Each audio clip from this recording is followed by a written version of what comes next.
Hello guys, welcome to my 16th video tutorial on XHTML and CSS. In this video I will teach you how to make some modifications on your tables, okay, with CSS code. So let's go to our portal, open page1.html with Notepad, and you can delete all the code from the previous video, and in the body you can delete also the link.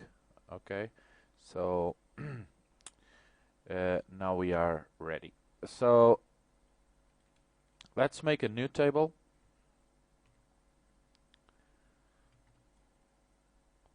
Let's make table, close table, and inside table, as you remember, we have to do a table row, close table row, and inside table row, let's give it a TD, table data, our first table data, another table data,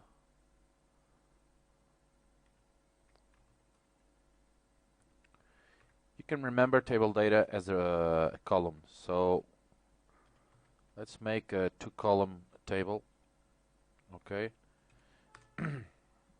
And you can copy this because I want to make another row. Copy it, and here you can paste it. So we have now 2 rows with 2 columns.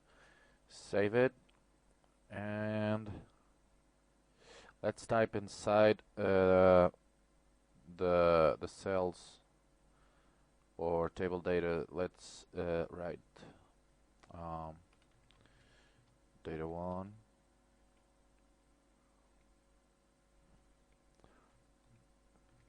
data 2. You can type whatever you want, okay? Data 3, data 4. Okay, let's save it. And let's open this in Chrome. This is too big. Okay, just a second. Okay, you can see it now. Okay, so here is our table for now, and you've learned, I think, to do some how to make some borders. I think we did that in the table video tutorial, and we also made how to do some I think we made some size changes on our cells. I don't remember. Okay, but now I'm going to teach you how to do that all all those changes in CSS. So basically, you can do it in XHTML. You can put a border and colors using XHTML, but I advise you to use it or make changes in your tables using CSS code. Why? Because in the future you will have to use a lot more properties and change the properties in CSS code than in XHTML. XHTML, as I said in the first or second video tutorial in this course, XHTML will only we will only use it for the data or content. Okay, so we have to we have to remember that we must do the XHTML code to be as simple as possible and minimal code as possible. And then in CSS we can change the properties, color, sizes, whatever we want to change. We do it in CSS, okay? The decoration, we do it in CSS. So then we will have a nice and clear code on XHTML instead of instead of messing it up and putting all colors and for each cell a color and for each row a size, and if we have two tables, each table whatever size and colors, background colors, we'll have a mess up XHTML code, and that is not very nice, because it will give us a lot of trouble to search and change whatever we want to change in the future. So it's best and clear. It's clearer for us to use CSS code to make all the changes in properties, okay, and colors and so on. So let's use CSS code to change some properties in our table. Like, for example, let's make first of all table selector, and let's give it a border. Okay, a border. Let's give it a border to the table. Let's give it 2 pixel solid border with, for example, we can give it a black color. Okay, give it a black color. Now let's save it and let's see this. And okay, so this is the border that we gave to our table and CSS. So now I want to make another property. I want to change, I want to give a border to the table rows,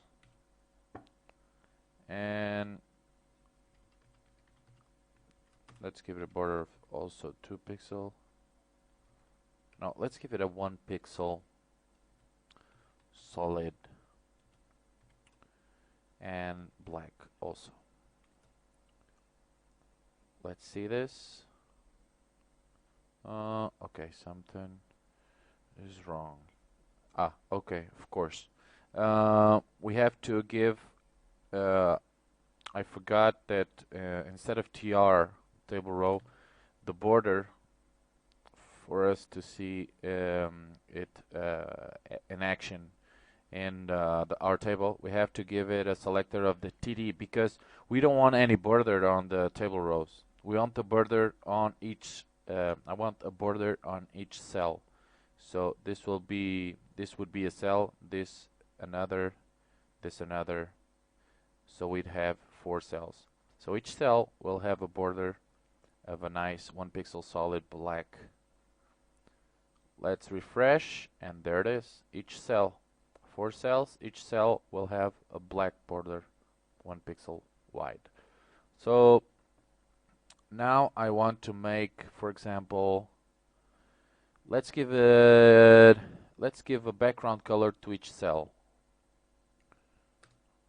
So let's choose the table row selector,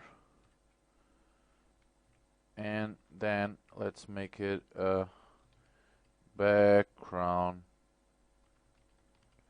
color. Let's say red. Background color red.